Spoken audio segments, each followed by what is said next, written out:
আসসালামু আলাইকুম। ষষ্ঠ শ্রেণীর প্রিয় শিক্ষার্থীরা কেমন আছো? আশা করি ভালো আছো।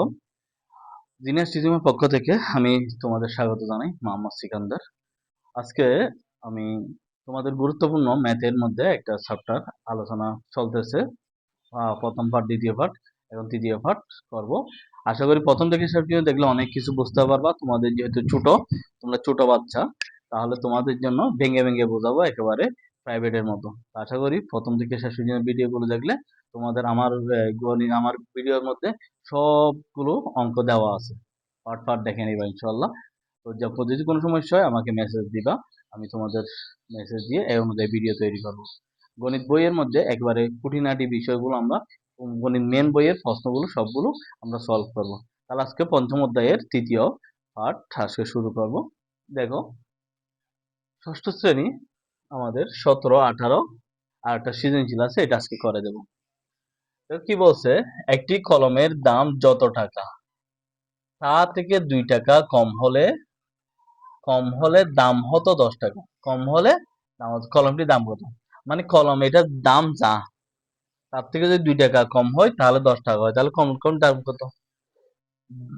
আচ্ছা, এখন আমরা দেখি সমাধান। একদম সহজ, প্রশ্নটা কিন্তু অনেক বড়, উত্তর আরো সংকীর্ণ, আরো ছোট। দেখো, কলমটির দাম কত আমি জানি না, তাহলে ধরি কলমটির দাম এক্স টাকা বা ওয়াই টাকা, যাই ধরো, ঠিক আছে, এক্স টাকা। প্রশ্ন মতে এক্স লিখলাম, এক্স লিখলাম, তাহলে 2 টাকা কম হতো কলমটির দাম, তাহলে দাম লিখলাম এক্স, যত টাকা, কত টাকা, এক্স টাকা, এতটুকু পেলাম। ঠিক আছে, একটি কলমের দাম যত টাকা, তাহলে কত টাকা ধরলাম, ধরি এক্স, তার থেকে 2 টাকা কম, তা থেকে 2 টাকা কম। আচ্ছা, তাহলে 2 টাকা কমাই দিলাম, বিয়োগ করলাম। যদি বলতো 2 টাকা বেশি, এখানে যদি কমে না যায় বেশি দিত, তাহলে প্লাস দিতাম, যোগ। দাম হলে হতো 10 টাকা, তাহলে কত হতো, 10 টাকা হতো, 10 লিখলাম। তাহলে কলমটির দাম কত, এখন বের হয়ে যাবে এক্স, এটাকে মাইনাস দিতে কি হবে, প্লাস। সুতরাং এক্স সমান কত, 12 টাকা। তাহলে কলমটির দাম কত, 12 টাকা। দেখো, প্রশ্ন কত বড়, উত্তর কত বড়। এটা সংক্ষিপ্ত প্রশ্ন অথবা এমসিকিউ থাকতে পারে। এরপর দেখো, কণিকার কাছে, আগে প্রশ্নটা একটু বুঝে নিবা তোমরা, প্রশ্ন না বুঝে তোমরা উল্টা উল্টা করবে না। কণিকার কাছে যতগুলো চকলেট আছে, আচ্ছা কণিকার কাছে কত চকলেট আছে এটা বলে নাই, তাহলে কণিকা একজন নাম পেলাম। তার 4 গুণ চকলেট মনিকার আছে, কত আছে, মনিকার আছে, আচ্ছা মনিকা একজন পেলাম। তার কয় গুণ, কণিকা যা আছে তার 4 গুণ। এই অপশন গুলো একটু দেখে নিবা। দুইজনের একত্রে 25টি আছে, দুজনের কত টাকা আছে, 25 চকলেট আছে, তাহলে কণিকার কতগুলো চলে, তাহলে কণিকার কত আছে। আচ্ছা, এখন দেখো, দড়ি কণিকার আছে, কণিকার চকলেট আছে এক্সটি, কতটি, কণিকার চকলেট আছে এক্সটি।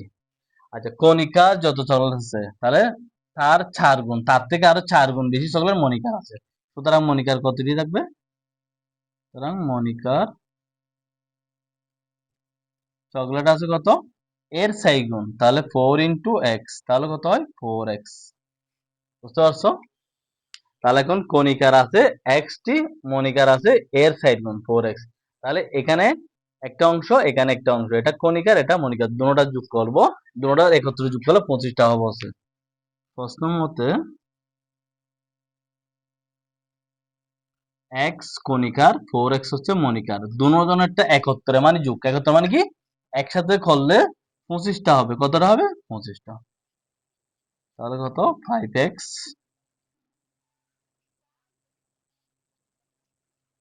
5 এটা গুণ আছে, এক্স একটা, এখানে 4টা, মোট 5টা এক্স। তাহলে 5 এটা গুণাকার আছে, এটা নিচে যাবে, 5 দিয়ে কত হয়, 5টি। তাহলে কত আছে, কণিকার আছে কতটি, কণিকার কতগুলো চক্র আছে, 5টি। কেন, কণিকার আমরা এক দিচ্ছি না, এক্স এর মান দিয়েছি 5টি। এখন যদি বলো কণিকার কতগুলো চকলেট আছে, এটা না বলে যদি এখানে মনিকার বলতো, তাহলে মনিকার হতে কত, এটা যদি এটা বলে না, আমি মনিকার কত, 4x না, তাহলে 4x এর মান কত, 5, 4 5 কত, 20। তাহলে মনিকার হতে কত, 20টি, কণিকার 5টি, 5টি আর 20টি কত, 25টি। আশা করি বুঝতে পারছো। এবার আসি আমরা সৃজনশীলটা একটু দেখি। সৃজনশীল আমাদের 17-18 নিচে আমাদের সৃজনশীল এটা আছে, এটার নাম্বার দেয় নেই, এটার নাম্বার ছাড়া আমাদের দেওয়া হলো। ঠিক আছে, একটু দেখি এখন আমরা দৃশ্যকল্প 1 আর দৃশ্যকল্প 2, মানে উদ্দীপক দুইটা দিছে, উদ্দীপক 1 উদ্দীপক 3টি ক্রমিক স্বাভাবিক সংখ্যার যোগফল 33। কত? 33। আচ্ছা আমরা আগে এটা করি, এটা বুঝছি তো। আচ্ছা পুরাটা একটু বলে নিই তাহলে। দৃশ্যকল্প 2, রনি বাজারে গিয়ে 5টি আপেল, কয়টি আপেল? বাজারে গিয়ে 5টি আপেল ও 1 ডজন কলা মোট 216 টাকায় ক্রয় করে। তাহলে রনি বাজারে গিয়ে কতটি? 5টি আপেল কিনছে। 1 ডজন কলা মানে কি? 1 ডজন মান কতটি? 12টি। 1 ডজন মান কতটি? 12টি কলা কিনে 216 টাকা দিল। তাহলে এটা শেষ। আবার এখানে একটা অপশন দিয়েছে, যেখানে একটি আপেলের দাম হবে যে কত? 3টি কলার দামের সমান। মানে একটা আপেল ধরো 3টি কলা বলছো তো, ধরো একটি কলার দাম 10 টাকা, 3টি কলার দাম 30 টাকা, তাহলে একটি আপেলের দাম কত? 30 টাকা। মানে একটি আপেল কেনার যে টাকা লাগবে 3টা কলা কিনতে কত টাকা লাগবে। আচ্ছা তাহলে উদ্দীপকটা বোঝা গেল। এবার আসি আমরা কোন সংখ্যার 7 গুণ 35 হলে সংখ্যাটি 3 গুণ সমান কত হবে জানি নিব। আচ্ছা আগে এতটুকু একটু ধরি। কোন সংখ্যা 7 গুণ সমান 35? আচ্ছা আমরা সমাধান করি। ঠিক আছে, ধরি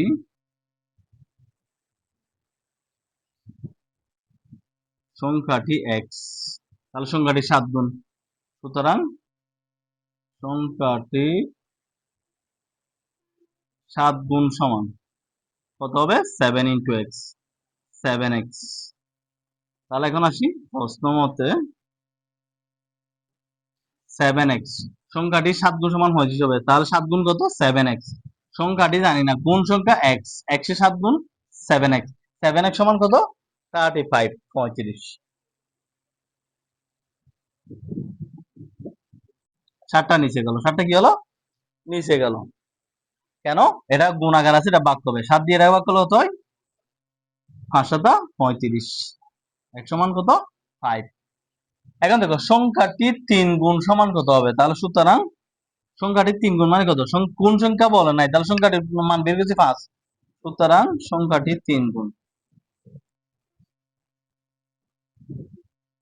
3 গুণ সমান 3 গুণ সংখ্যা, এটা 3 গুণ 5, এটার 3 গুণ কত? 3 5 15। আশা করি বুঝতে পারছো, না বুঝলে বলিও। বুঝা গেছে তো এটা? আচ্ছা এবার আসছি আমরা কি করব, গ আর গ। আচ্ছা এটা মুছে দিচ্ছি, এটা একটু দেখে নিও, কারণ এখানে আমাদের জায়গা কম, একটু পুরোটা করি। তারপর হচ্ছে দৃশ্যকল্প 1 অনুসারে বৃহত্তম স্বাভাবিক সংখ্যা কত? দৃশ্যকল্প 1 হচ্ছে এটা, ধরি প্রথম স্বাভাবিক সংখ্যা x, ঠিক আছে প্রথম। তাহলে দ্বিতীয় স্বাভাবিক সংখ্যা কত হবে? খুব খেয়াল করো, স্বাভাবিক সংখ্যা মানে কি? 1 2 3 4 5 6 7 এভাবে, শূন্য ছাড়া 1 থেকে পৃথিবীতে যা আছে সবগুলো স্বাভাবিক সংখ্যা, ইংলিশে বলা হয় ন্যাচারাল নাম্বার। এগুলো আমাদের চ্যাপ্টার 1 আছে, প্রথম অধ্যায়ে স্বাভাবিক সংখ্যা দেখিও। তাহলে এখন আমরা ধরো প্রথম সংখ্যা ধরলাম x, আচ্ছা প্রথম সংখ্যা মানে কত? 1, তাহলে x এর মান কত? 1। তাহলে স্বাভাবিক মানে একটার পর একটা 1 2 3।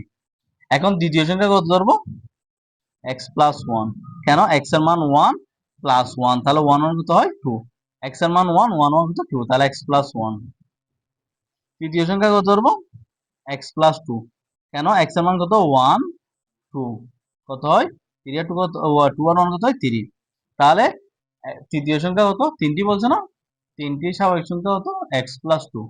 তাহলে এটা প্রথম সংখ্যা মানে ধরো x, x এর মান ধরো 1, তাহলে দ্বিতীয় সংখ্যা হবে x এর মান 1 হলে 1 1 কত? 2, দ্বিতীয় সংখ্যা স্বাভাবিক সংখ্যা বেড়ে গেছে।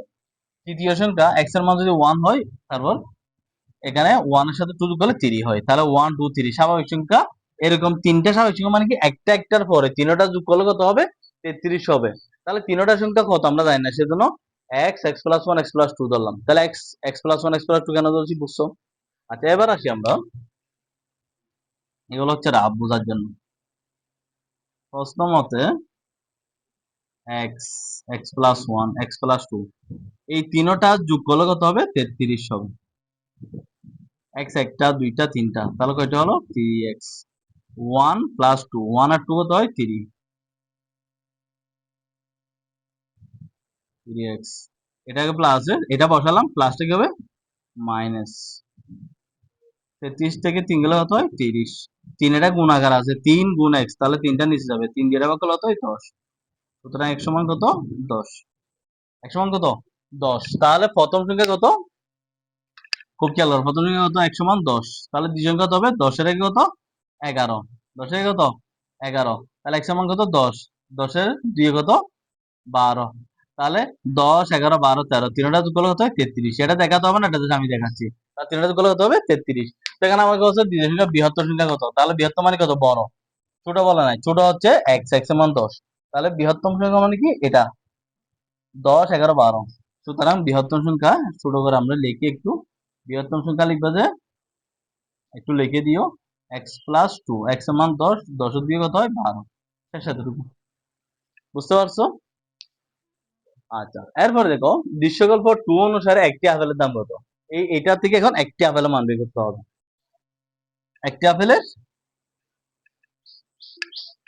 মান। আচ্ছা, একটু আমরা দেখি। প্রশ্নটা আগে একটু বুঝতে হবে, প্রশ্নটা কঠিন না। দেখো, আমি আগে একটি কলার দাম ধরি।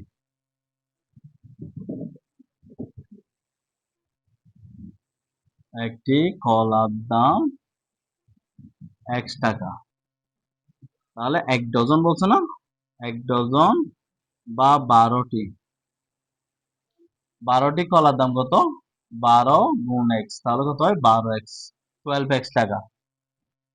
কারণ 1 ডজন কলা কিনছে বলছে। তাহলে একটি কলার দাম যদি x টাকা ধরি, 12টির দাম কত? 12x টাকা। আচ্ছা, এবার আসি আরেকটা কথা বলছে, একটি আপেলের দাম সমান 3টি কলার দাম। তাহলে 3টি কলার দাম কত হবে? 3টি কলার দাম, x মানে একটি কলার দাম, তাহলে 3টি মানে কত? 3x, 3x টাকা। কয়টা? 3টা x। তাহলে সুতরাং একটি আপেলের দাম কত? 3টি কলার দাম। তাহলে 3টি কলার দাম কত? 3x। তাহলে 3x মানে কেন? একটি আপেলের দাম, একটি আপেলের দাম মানে 3টি কলার দাম, তাহলে 3টি কলার দাম সমান একটি। সুতরাং একটি আপেলের দাম কত? 3x টাকা। বুঝতে পারছো? কারণ 3টি কলার দাম হচ্ছে যা 3x, সেটা দিয়ে একটি আপেল পাবে। 3টা কলার দাম দিয়ে একটি আপেল পাবে, তাহলে 3টা কলার দাম 3x টাকা। তাহলে একটি আপেলের দাম কত? 3x টাকা। সুতরাং বা 5টি আপেলের দাম, 5টি আপেল বলছে না এখানে, 5টি আপেল কিনছে, তাহলে 5টি আপেলের দাম কত? 5 ইন্টু 3x, এটা একটা আপেলের দাম। তাহলে 5টা আপেলের দাম কত? এইটার সাথে 5 দিয়ে গুণ, 3 5 15x টাকা। তাহলে এখানে দেখো, 12টি কলার দাম, 1 ডজন কলার দাম এটা, আর 5টি আপেলের দাম এটা। তাহলে 5টি আপেলের দাম কত?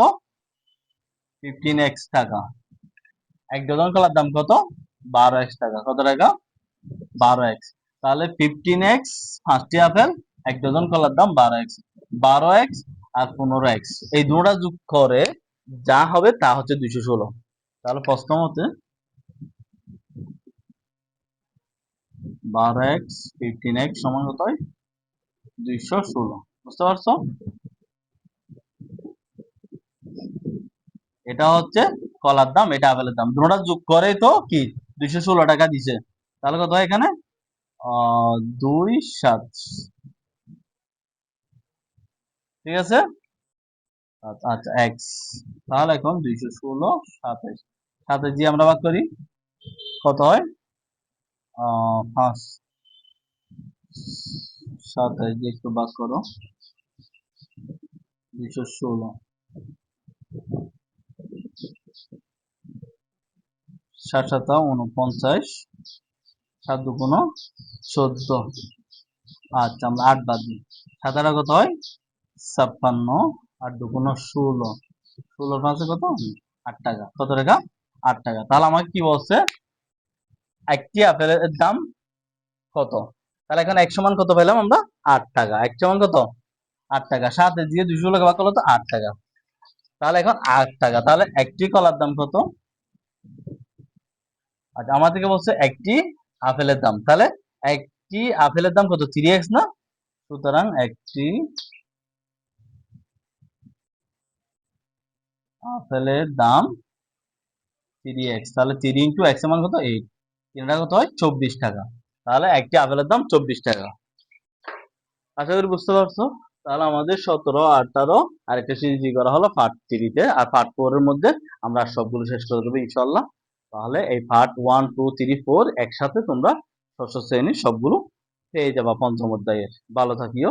চ্যানেলটি ভালো লাগলে তোমরা সাবস্ক্রাইব করে রাখবা, বন্ধুদের সাথে শেয়ার করবা। আর যারা সাবস্ক্রাইব করো নাই তাদেরকে অনুরোধ করবো বেল আইকনে ক্লিক করে রাখবা, সাবস্ক্রাইব করে রাখবা। ধন্যবাদ।